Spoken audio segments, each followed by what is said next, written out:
sebelumnya Bapak, kami dari SMK Wonosari, tepatnya di Semarang, kami sengaja membawa anak-anak kelas 3 ini berkunjung sekaligus mencari ilmu dan membagi kiat sukses untuk peternak. Karena kelas 3 ini kami pembekalan, target kami bukan hanya untuk anak-anak lulus kemudian kerja, tapi bagaimana nanti bisa menciptakan peluang kerja dengan didukung dengan SDA-nya yang begitu banyak di sini. Tapi bagaimana memilihnya yang benar, karena itu kami dengan anak-anak minta waktu ke Abah untuk memberikan tip dan kiat bagi kami peternak muda untuk punya jiwa settle ke depannya. Dan kedua apa? Kami mewakili sekolahan, terima kasih banyak meskipun hanya lewat telepon tadi diizinkan, kami atas nama Tuhan terima kasih dengan sebesarnya dan mengganggu waktu Abah untuk berbagi ilmu dengan anak-anak muda sekarang. Mungkin itu prolog dari kami Bapak, dan sangat kami butuhkan bagaimana anak-anak ini ke depan, adik-adik ini memiliki jiwa peternak yang tidak mudah putus asa, tidak mudah dobro berarti apa lemah ya. Oh jadi dekengane pusat soro lek didik dekengane pusat ya. Nggih, itu apa, terima kasih. Nggih.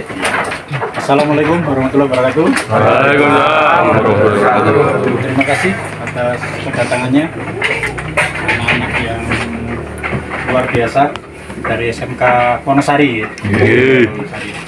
Kalau secara teori saya yakin semua sudah punya pembekalan teori yang mumpuni dari mulai kelas 1, sekarang sudah kelas 3 ya, sudah PKL, sudah ke pam-pam besar.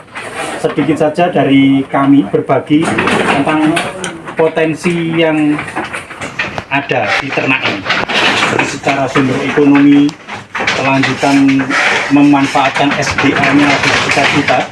Kebetulan kita letaknya kan di daerah lereng pegunungan nih. Dari sumber daya alam itu luar biasa.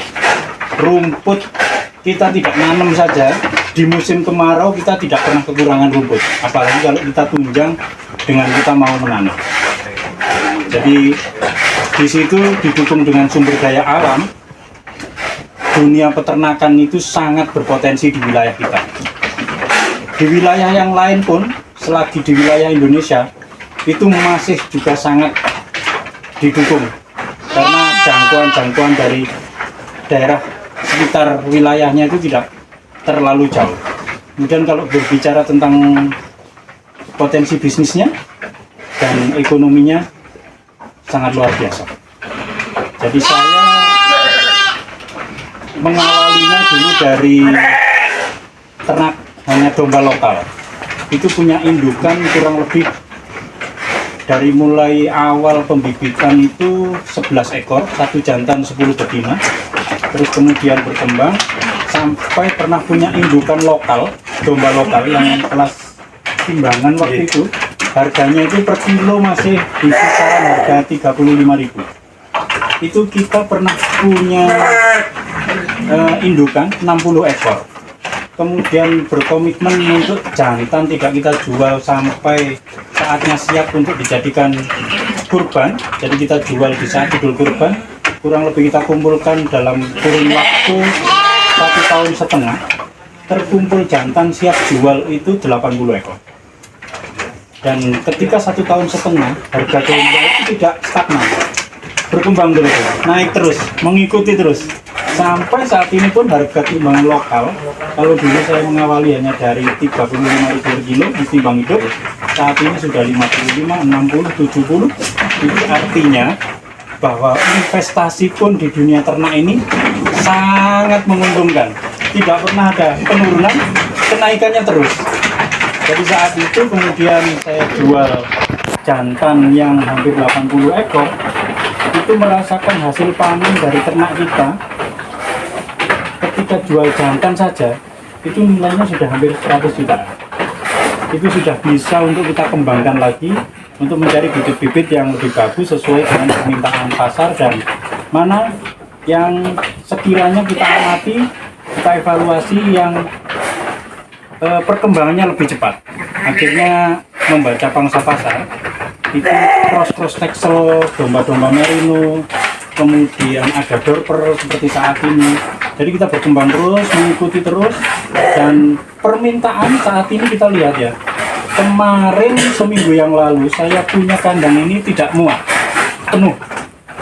Tetapi begitu besar permintaan, sekarang sudah berapa kotak yang kosong semua.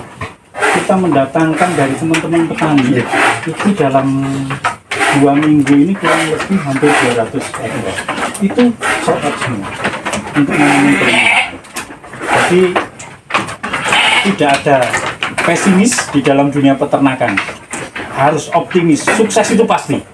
Dan sukses itu tidak bisa hanya berpangku tangan. Kita harus perjuangkan. Kalian sudah punya teori dasar yang mencukupi, tinggal prakteknya nanti di lapangan. Betul yang disampaikan oleh beliau, Bapak Guru kalian semua, bahwasanya tidak boleh cemeng, tidak boleh menyerah, pelajari, hadapi apa yang ada di lapangan nanti, insya Allah semuanya akan sukses. Gitu.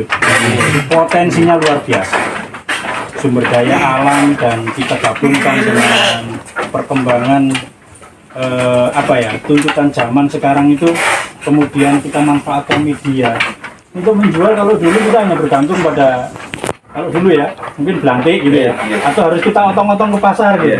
Tetapi seiring perkembangan media yang luar biasa di zaman-zaman kalian ini, globalisasi yang seperti ini kita manfaatkan. Ada YouTube, ada Facebook, ada TikTok, ada IG, semuanya sangat mendukung. Kita punya 1 ekor aja dijebret gini, kita upload di grup-grup, sudah bisa jual. Seperti itu. Jadi selain beternak, kalian nanti juga harus bisa menjual. Kalau masalah kesehatan, semua saya yakin semua sudah nantinya tinggal Jalan ya Pak? tinggal berjalan. Tapi pemasarannya seperti itu. Jadi ya nanti mengikuti pasti bisa. Begitu. Oke, saya kira cukup itu. Yang bisa saya tekankan adalah bahwasannya beternak ini, sekali lagi saya ulangi, berkali-kali saya sampaikan, harus optimis karena di sini ada potensi yang sangat besar. Dari zaman nabi-nabi dulu beternak, sunnahnya kita beternak, karena di sini ada keberkahan dan kesuksesan. Begitu. Oke, terima kasih. Assalamualaikum warahmatullahi wabarakatuh. Waalaikumsalam warahmatullahi wabarakatuh.